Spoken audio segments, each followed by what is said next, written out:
মানুষের ক্ষোভ থাকলেও ভারতের পররাষ্ট্র সচিবের সফরের মধ্য দিয়ে সম্পর্কের পুনর্মূল্যায়ন শুরু হয়েছে। পরিবেশ উপদেষ্টার মন্তব্য, শেখ হাসিনাকে ভারত ফেরত পাঠাবে আশা আসিফ মাহমুদের। মৌসুম শুরুর পাশাপাশি চলছে আমদানিও। চট্টগ্রামের মোকামে কমেছে না চালের দাম, বস্তা প্রতি বেড়েছে 2 থেকে 250 টাকা। দেখছিলেন ক্রাউন সিমেন্ট সংবাদ শিরোনাম। ভারতের প্রতি মানুষের ক্ষোভ থাকলেও দেশটির পররাষ্ট্র সচিবের সফরের মধ্য দিয়ে সম্পর্কের পুনর্মূল্যায়ন শুরু হয়েছে, মন্তব্য পরিবেশ উপদেষ্টা রিজওয়ানা হাসানের। অন্যদিকে স্থানীয় সরকার বিষয়ক উপদেষ্টা আসিফ মাহমুদের আশা, শেখ হাসিনাকে ফেরত দেবে ভারত। রিশান আস্টুলা রিপোর্ট। রাজধানী ঢাকা ও এর আশপাশের এলাকার পরিবেশ দূষণ রোধ নিয়ে বৃহস্পতিবার সচিবালয়ে আন্তঃমন্ত্রণালয় বৈঠক করে স্থানীয় সরকার বিভাগ। বৈঠকে বায়ু দূষণের পরিস্থিতি, রাজধানীতে খোরাখুরি এবং দখলকৃত খাস জমি মুক্ত করে পার্ক ও খেলার জায়গা তৈরির বিষয়ে আলোচনা হয়। এটাকে একটা ইন্টিগ্রেটেড জায়গায় আনা প্রয়োজন। পরে বন, পরিবেশ ও জলবায়ু উপদেষ্টা জানান, যে কোনো সমস্যা রাতারাতি সমাধান সম্ভব নয়। কথা বলেন বাংলাদেশ ভারত বর্তমান সম্পর্কের বিষয়টি নিয়ে। আমার কাছে মনে হয় যে এই ক্ষোভ প্রকাশের মাধ্যমেও কিন্তু আলোচনার একটা ক্ষেত্র তৈরি হয়। হ্যাঁ, এবং ভারতের সাথে তাদের যে পররাষ্ট্র সচিব এসেছিলেন, সেখানে সম্পর্কটা পুনর্মূল্যায়নের এবং নতুন করে যাত্রা শুরুর একটা প্রক্রিয়া শুরু হয়েছে। তার মানে এই না যে বাংলাদেশে কেউ যদি মনে করে যে ভারতের এই বা ভারতের সংগঠিত কোনো একটা ঘটনার ব্যাপারে আমরা আমাদের মতামত জানাবো, সেটা জানাবে না। তো সবসময় জানাবে, যে কোনো দেশের ক্ষেত্রেই আমরা সেটা জানাতে পারি। হ্যাঁ, একটা ব্যাপারে একটা ক্ষোভ জানানো মানে অন্য সকল ব্যাপারে আলাপ আলোচনা বন্ধ হয়ে যাওয়া, তা কিন্তু মোটেও না। সাংবাদিকদের প্রশ্নের জবাবে স্থানীয় সরকার উপদেষ্টা আসিফ মাহমুদ বলেন, ভারতীয় গণমাধ্যম মিথ্যা তথ্য প্রচার করছে, এটা স্পষ্ট। বাংলাদেশের মানুষের মনোভাব ভারত বুঝতে পারবে বলে প্রত্যাশা করেন তিনি।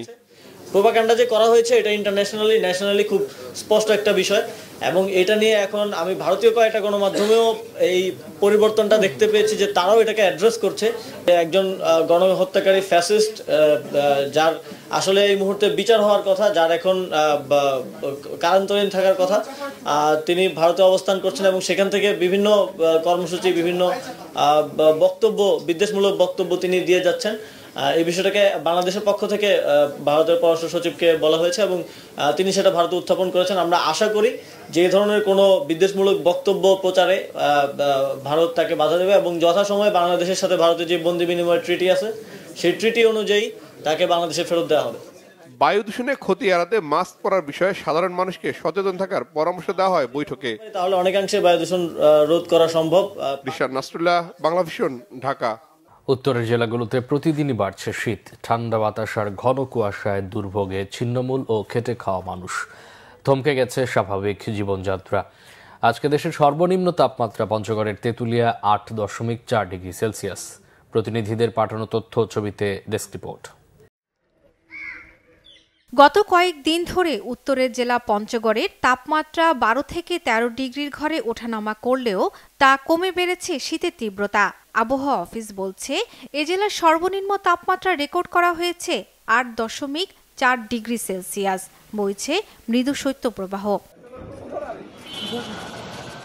হিমেল বাতাস আর শীতে কাবু হয়ে পড়েছে রংপুর অঞ্চলের মানুষ। এ জেলার সর্বনিম্ন তাপমাত্রা রেকর্ড করা হয়েছে 9 ডিগ্রি সেলসিয়াস। 6 দিন ধরে দুপুরের আগে দেখা মিলছে না সূর্যের। এমন পরিস্থিতিতে সড়কে যানবাহন চলাচল করছে হেডলাইট জ্বালিয়ে। খুব প্রয়োজন ছাড়া ঘর থেকে বের হচ্ছেন না কেউ। তীব্র শীতে বেশি কষ্টে পড়েছেন গ্রামীণ জনপথের মানুষজন। মৌসুমী রোগে আক্রান্ত হচ্ছেন শিশু ও বয়স্করা। নাটোরের কনকনে শীতে মানুষের পাশাপাশি কাহিল হয়ে পড়েছে গবাদি পশুও। সূর্যের দেখা মিললেও নেই তাপ। দিনভর হিম শীতল বাতাসে বেশি কাবু নিম্ন আয় ও ছিন্নমূল মানুষেরা। গরম কাপড় না থাকায় নির্ঘুম রাত পার করছেন অনেকেই। এই কদিন কুয়াশা ঘিরে ছিল, আজকে কুয়াশা নাই, কিন্তু সূর্য বাড়াইছে, কিন্তু কাজ যাইতে 9টায় যাচ্ছি, যা হাত পা শিশি করছে, ঠান্ডা মানে কাম করে শান্তি হচ্ছে। তো ঠান্ডা, মুরগির ঘরের চারতরকে বেড়া টেরা দিয়েও এটা রোধ করা যাচ্ছে না। মুরগি মারা যাচ্ছে, গাম্বুরিয়া হচ্ছে, রানীক্ষেত হচ্ছে। মৃদু শৈত্যপ্রবাহে কাঁপছে চুয়াডাঙ্গাও। তাপমাত্রা নেমেছে 10 ডিগ্রিতে। বৃহস্পতিবার দেশের সর্বনিম্ন তাপমাত্রা রেকর্ড করা হয়েছিল এ জেলাতেই। ঘন কুয়াশার সাথে হিমেল হাওয়ায় কয়েক গুণ বাড়িয়ে দিয়েছে শীতের তীব্রতা। এতে বিপাকে পড়েছেন খেটে খাওয়া ছিন্নমূল মানুষ। খুব শীত পড়ছে, শীতে হাত বের করতেই পারছেনি, তারপরে কোনো জায়গায় কাজকর্ম করতে পারছেনি, চলতে পারছেনি। একদম মাঘ মাসের মতো শীত পড়ছে, এই কারণে আমরা সকালে উঠতে পারছি না, রোজ না ওঠা পর্যন্ত 8টা 9টা না বাজা পর্যন্ত আমরা মাঠে যেতে পারছি না। কুড়িগ্রামে প্রচণ্ড ঠান্ডার কারণে মানুষের স্বাভাবিক জীবনযাত্রা থমকে গেছে। নিম্ন আয়ের মানুষেরা পড়েছে মহাবিপাকে। কাজে যেতে না পারায় দিনমজুররা সংসার চালাতে হিমশিম খাচ্ছেন। এদিকে ঠান্ডাজনিত রোগে কুড়িগ্রামের 9 উপজেলার হাসপাতালগুলোতে শীতজনিত রোগীর সংখ্যা বেড়েছে। শর্মিলা কেয়া, বাংলা ভিশন নিউজ ডেস্ক। মৌসুম শুরুর পাশাপাশি আমদানির পরও চট্টগ্রামের চালের মোকাম খাতুনগঞ্জ ও পাহাড়তলীতে কমছে না চালের দাম। উল্টো মোটা ও চিকন উভয় চালের দামই সপ্তাহের ব্যবধানে বস্তা প্রতি বেড়েছে 2 থেকে 250 টাকা। বড় কর্পোরেট হাউসগুলোর কবজায় নতুন চাল, ফলে বাজারে সংকট থেকেই যাচ্ছে। চট্টগ্রাম থেকে নাসির উদ্দিনের পাঠানো তথ্য, ছবিতে ডেস্ক রিপোর্ট। চট্টগ্রামের চালের বাজার নির্ভরশীল উত্তরবঙ্গের উপর।